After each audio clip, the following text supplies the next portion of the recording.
The elevator doors slid shut, and in the dim reflection of the black glass, my phone lit up with a notification from the family group chat I had muted months ago. I shouldn't have looked. I knew better. But the preview hovered there, glowing like a warning. Dinner starts at 5:30. Don't be late. Below it was a photo. My parents' dining room in Eugene. A long Christmas table dressed like a holiday advertisement. Candles, folded napkins, wine glasses lifted mid-toast. My father at one end, my mother at the other, and my younger brother Brandon in the center, smiling like the night had been made for him. A row of cousins and their partners filled every chair. Every chair. No empty space. No plate set aside. No sign that a seat for me had ever been part of the plan. Under the picture, my father had written a caption first Christmas with everyone home again. Everyone. The elevator hummed downward toward the parking level, the sound low and steady, nothing like the sudden crack running down my chest. I studied the photo's edges, searching for something an extra fork, a last-minute chair tucked slightly out of frame, but there was nothing. They had edited me out of a night I had not even been invited to. Another vibration buzzed against my palm. A new message, this time not from the group chat. An email forwarded from my father. Subject auto loan. A single line above the attachment handled this before the end of the month. Inside was a scanned statement from Evergreen Credit Union. A delinquent balance of $26,800, 4 missed payments, a repossession date 12 days away. Borrower Brandon Reyes. Co-borrower Douglas Reyes. No greeting, no explanation. Just an order written like a chore. As the elevator reached the garage, my phone lit up again. Brandon this time. Cam. Just pay it. Dad is spiraling and Mom cannot handle this right now. It is not like you cannot afford it. His words landed with the same casual cruelty as the photo. We do not need you here. We only need what you can give. I stepped out into the cool air of the garage, fingers tightening around my keys. Somewhere above me, my family was lifting their glasses in a toast without me. Somewhere hundreds of miles away, they were rehearsing their old roles, my father the patriarch, my mother the mediator, Brandon the golden boy who never felt the ground under his mistakes. And me, I was the silent solution they expected to appear on demand. If you have ever been the quiet one in a family like mine, the reliable one, the forgotten one, you already understand this part of the story. If you want to hear how it all unraveled, stay with me. This is where everything truly begins. I reached my apartment in St. Paul just after 6. The place was quiet, the kind of quiet that had shape and weight. I set my keys in the small tray by the door and placed my phone on the counter. It lit up immediately, like it had been waiting to ambush me.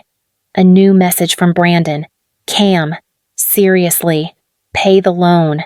Dad is losing it. Mom is already crying. Stop making this harder. There was no question in his tone, no hesitation, just an expectation carved from years of habit. I opened the loan statement again. Evergreen Credit Union. Delinquent balance $26,800. 4 missed payments. Repossession scheduled in 12 days. My name nowhere. I whispered out loud. Not to him, but to myself. This is not mine. I opened my laptop, fingers steadying as the screen glowed to life. Work mode came easier than family mode. My job as an incident response analyst had trained me to move through crisis with 4 steps assess: contain, remediate, prevent, cold, clean verbs, no emotional drag. I typed the loan number into a database I used for work-related verifications. It matched what I already knew. Borrower Brandon Reyes, co-borrower Douglas Reyes, no guarantor, no secondary signer, no invisible daughter listed on the line below. My phone buzzed again this time. My father. I assume you got the statement. Handle this quickly. You know your brother's situation. I stared at the message until the words blurred. Your brother's situation was a phrase they had used since Brandon was 17 and sprained his knee during a soccer game. Years later, it had become a shield for every bad decision he made. Overspending his situation, dropping out his situation, 4 missed car payments. Still his situation, I typed back. What exactly do you expect me to do? The reply came fast. Do not play games. Pay it. Pay it. Because that was the role carved out for me long before adulthood gave me a chance to rewrite anything. I opened my email and drafted a message to the 3 of them. I wrote, I am not on this loan. I did not authorize responsibility for it. I will not pay this balance. I paused, feeling an old instinct rise, add something softer, something that would make them less angry. A line like, I wish I could help, or maybe we can talk about this calmly. I deleted the thought before it reached the keyboard. My phone rang. My father. Then my mother. Then Brandon. One after another. I let each call go to voicemail. A final text from my mother blinked onto the screen. Camden, please do not make this into a bigger issue. We just need you to help your brother. Help. Their favorite word, always meaning the same thing. Fix what Brandon broke. I hit send on the email. A soft whoosh. My first boundary sent into the world. A minute later, Brandon texted again. You did not have to be dramatic. Just take care of it. We all know you can. I put the phone face down and breathed in. For the first time in years, the air felt like it belonged to me. I woke before my alarm, the kind of early where the room still felt unmade and the air hadn't decided what temperature it wanted to be. My phone showed 6 missed calls, 3 from my father, 2 from my mother, 1 from Brandon. Under them, a string of messages piled like debris. From my father, Camden, answer your phone. Then, this is not acceptable. And finally, fix this today. From my mother, please talk to us. Your dad is upset. Cam, sweetheart, this is getting out of hand. From Brandon, you are being cruel. Just pay it. I sat at the edge of my bed, elbows on my knees, letting the silence gather around me. Every message belonged to the same script my family had rehearsed for years. Panic, pressure, expectation, and beneath it, that old assumption I would fold. I opened a new text to my mother. I am not paying for Brandon's loan. She replied in less than a minute. Do not say that. You know he is struggling. He depends on us. I typed. He depends on me. Then deleted it. The truth felt too sharp for this hour. Instead, I wrote, I did not sign that contract. I hit send. My father called immediately. I let it ring. Voicemail captured his voice. Tight and clipped. You are abandoning your family over something small. I will not tolerate this. Small. $26,800 was small. I rubbed my palms together, heat building under my skin. Something old and weary snapped inside me. A memory rose. Uninvited. I was 16, standing in the driveway in Eugene, watching Brandon hold the twisted remains of my new bike after crashing it into a mailbox, my father's voice echoing Camden. Just tell the neighbor you did it. Your brother does not need more stress right now. My mother's soft whisper behind me. It is only a bike. Honey, do not make this worse. I had said yes. Back then, I always said yes. Now, in my quiet apartment hundreds of miles away, I whispered the one word I had never given them. No. I texted it to my father.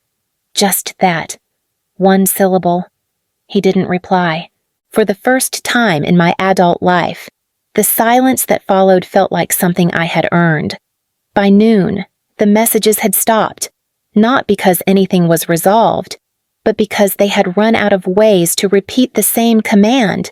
I worked through incident tickets at my desk, letting the familiar rhythms steady my mind. Assess, contain, remediate, prevent, clean lines, predictable outcomes. Nothing like family. Around 1, my work phone buzzed with a name I recognized only from conferences and late-night security briefings. Carly Mercer, senior analyst at a debt purchase firm we occasionally collaborated with. She had always struck me as sharp, unflinching, the kind of woman who read fine print for sport. Her voice came through low and focused.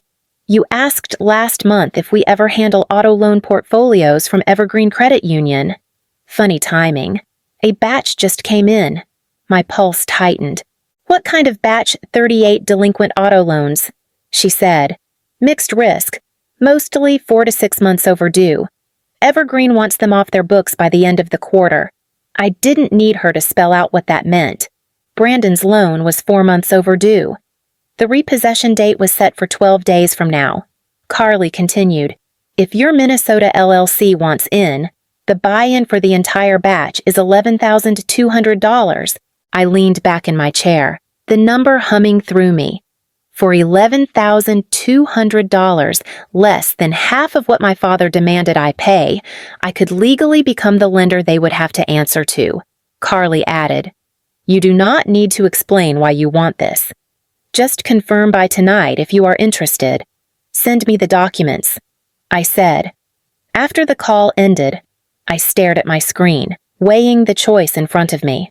I could transfer $26,800 to Evergreen, clean, invisible, exactly the kind of rescue my family expected. Life would go on the same way it always had: Brandon breaking something, my father forwarding the bill, my mother smoothing the edges. Or I could choose something colder, something truer. My laptop chimed as the portfolio documents arrived. 38 loans, 38 households, and buried inside one of them, the debt my family had tried to place on my shoulders without consent. I opened the contract.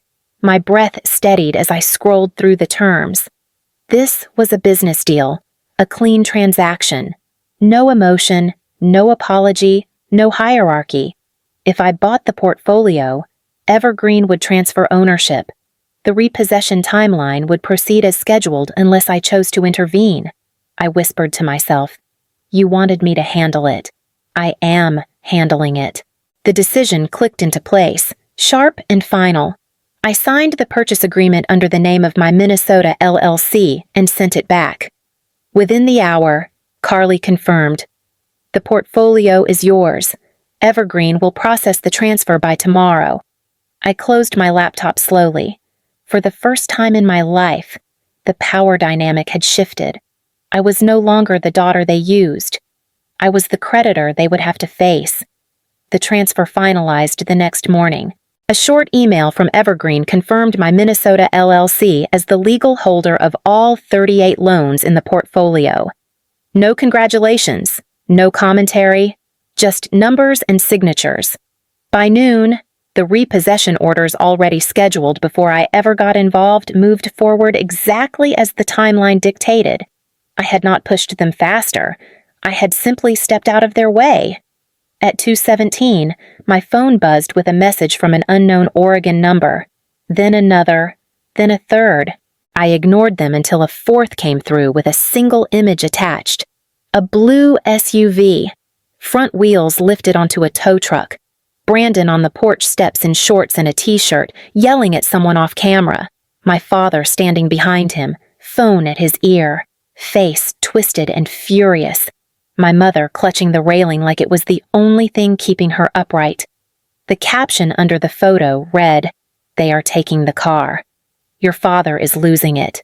Before I could respond, a video link popped up from a neighbor's Facebook group, one of those local watch pages people use to complain about noisy dogs or suspicious vans. Someone had filmed the entire scene from across the street, narrating in a hushed voice as the tow truck operator tightened the straps. Brandon shouted, "This is a mistake. Put the car down." The driver checked his clipboard, unbothered. "Sir, the order is valid." Then my father's voice cut through, loud enough for every neighbor to hear. "My daughter is fixing this. She said she would. Just give her a minute." The driver replied without looking up, "I have no note about any daughter on file. If you want to dispute this, talk to your lender." The irony hit like a sharp inhale. I was the lender. My father just did not know it yet. Another text came from my mother. "Camden, please. They are saying this is your doing. Can you stop it?" I typed nothing. Instead, I watched the video a second time, noticing details I had missed: the half-open blinds across the street, the neighbor's breath fogging the camera lens, the way Brandon's voice cracked when he realized the SUV was not coming back. My phone rang. My mother's name blinked across the screen. I answered this time, saying nothing. Her voice shook. "Cam, your father says this is cruel. Brandon is devastated. The neighbors are watching. Please tell me you can fix this. I did not create this." I said, "You bought the loan," she whispered. "The repossession was scheduled before that." I replied, "Your missed payments put it in motion." Behind her, raised voices spilled through the receiver. My father shouting something I could not make out. Brandon slamming a door. My mother lowered her voice. "Your father keeps saying you betrayed us." I exhaled slowly. I said no. That is not betrayal. On the video, the tow truck pulled away, the blue SUV disappearing from the frame. My mother let out a trembling breath as if she felt the loss all over again. "Camden," she said quietly, "your father says we should never have relied on you." There it was, the truth under everything. "You did rely on me," I said, "more than you ever admitted." She went silent, and in that silence, something heavy shifted between us. When the call ended, I replayed the video once more, listening to my father insist I was fixing it while the truck rolled away with the proof that I was not. For the first time, their crisis was theirs alone. I left the office just after 5, the kind of tired that made my bones feel hollow. The parking garage was lit in long fluorescent strips, humming softly. I rounded the corner toward my car and stopped. My father stood beside the concrete pillar, coat still zipped tight, shoulders squared as if he had been holding himself upright for hours. My mother hovered behind him, clutching her purse with both hands.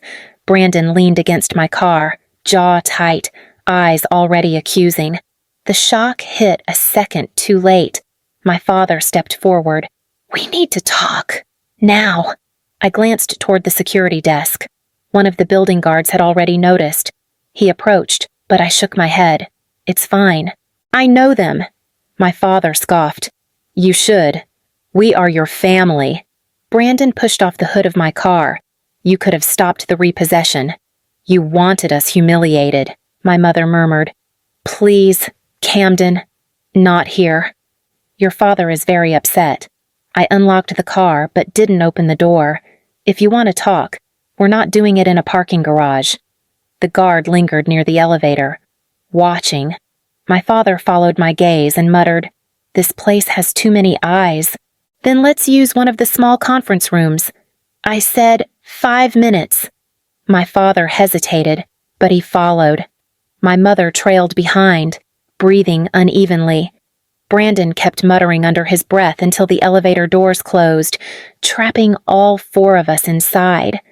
The conference room was one of the small ones off the lobby glass walls. Dim light, a round table. I shut the door behind us. My father didn't sit. "Explain yourself." I stayed by the door. "About what? Do not play games," he snapped. "The loan, the repossession, the fact that Evergreen says the account was sold to a Minnesota limited liability company that traces back to you." My mother gasped softly. Brandon stared at me like he had been waiting for this confirmation. I said, "Yes. My LLC owns the loan." My father's voice rose.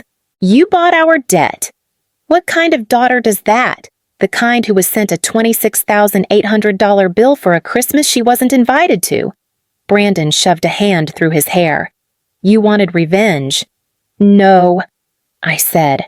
"I wanted accountability. The car payments were overdue long before I got involved. You ignored the bank. You assumed I would fix it." My father stepped closer, finger pointed.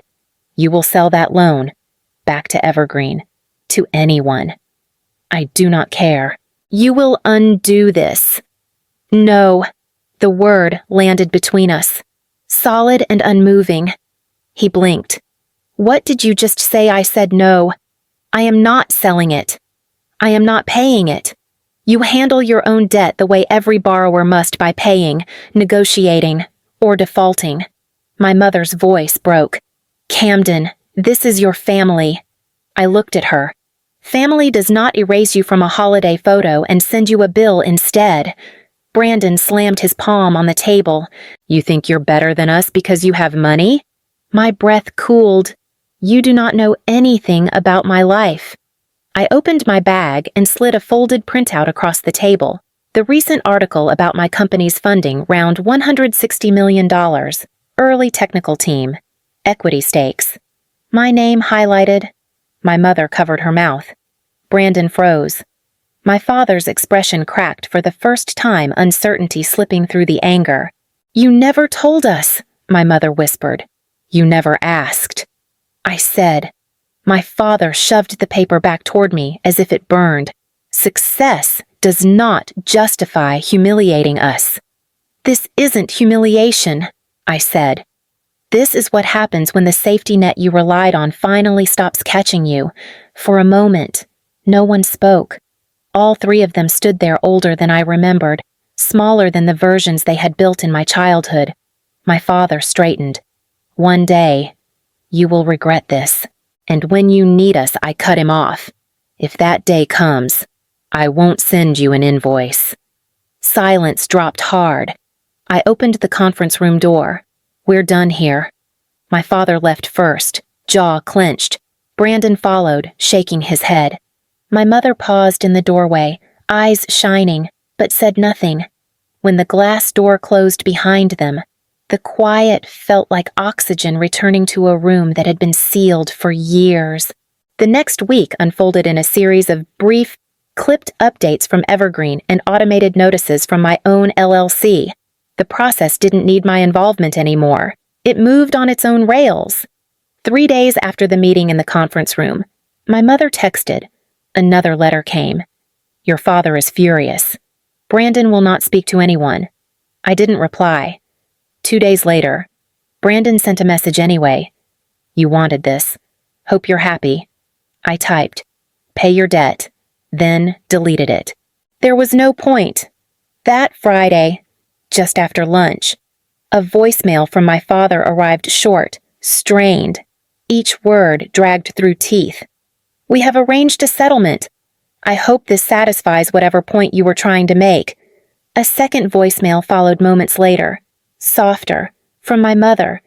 Your father had to withdraw a retirement certificate of deposit. Penalties and all.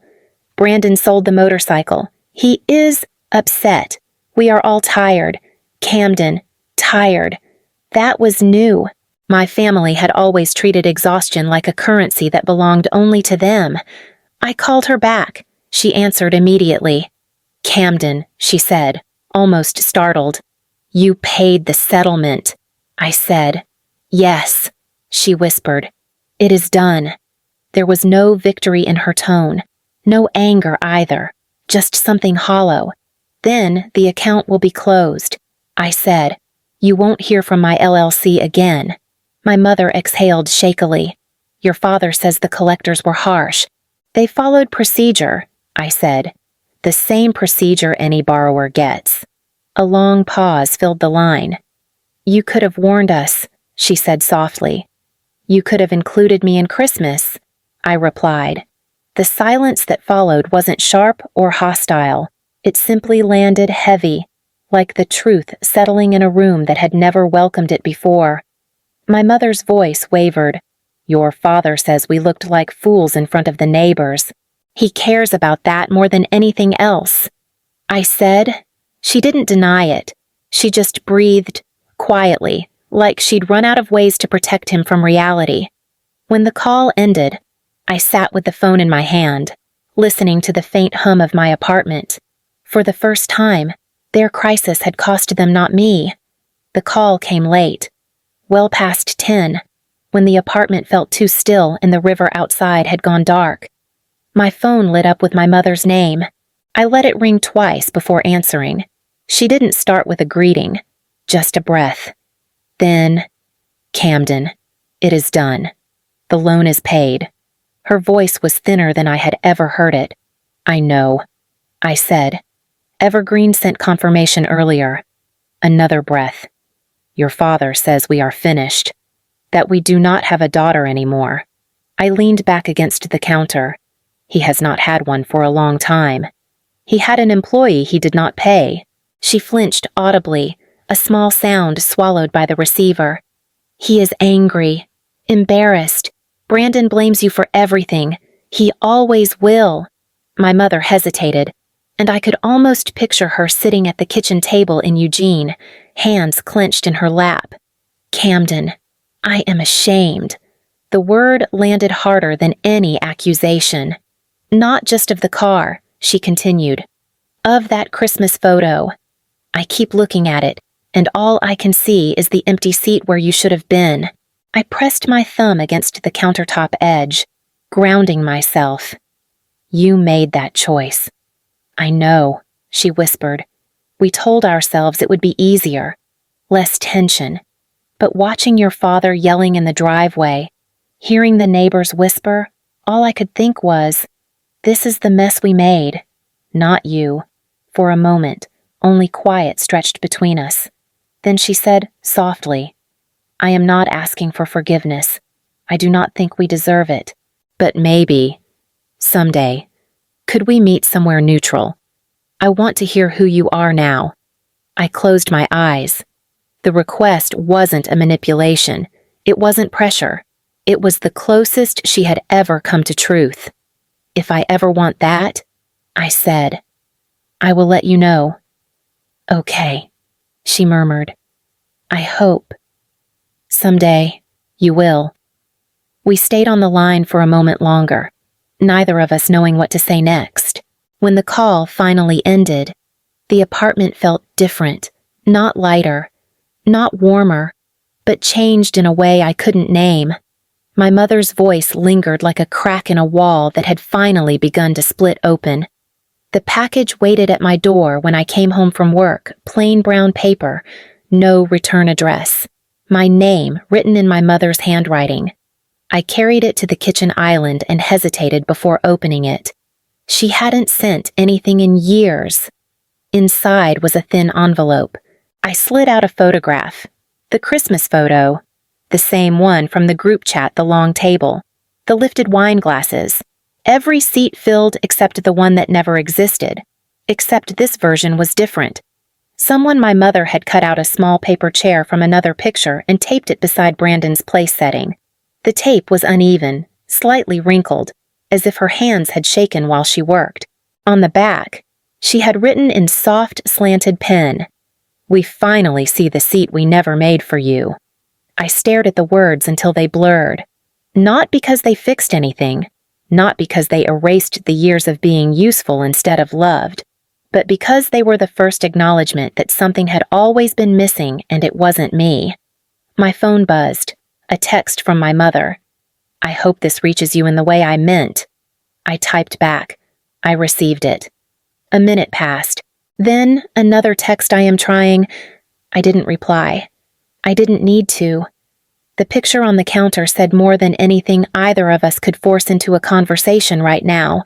I took the photo, placed it gently in the top drawer of my desk, and closed it. Not thrown away, not displayed, just saved like a possibility I wasn't ready to touch yet. I walked the river path the next evening, the cold sharp enough to sting my lungs. The water below was frozen in wide, uneven sheets, the kind that held footprints from people braver than I felt.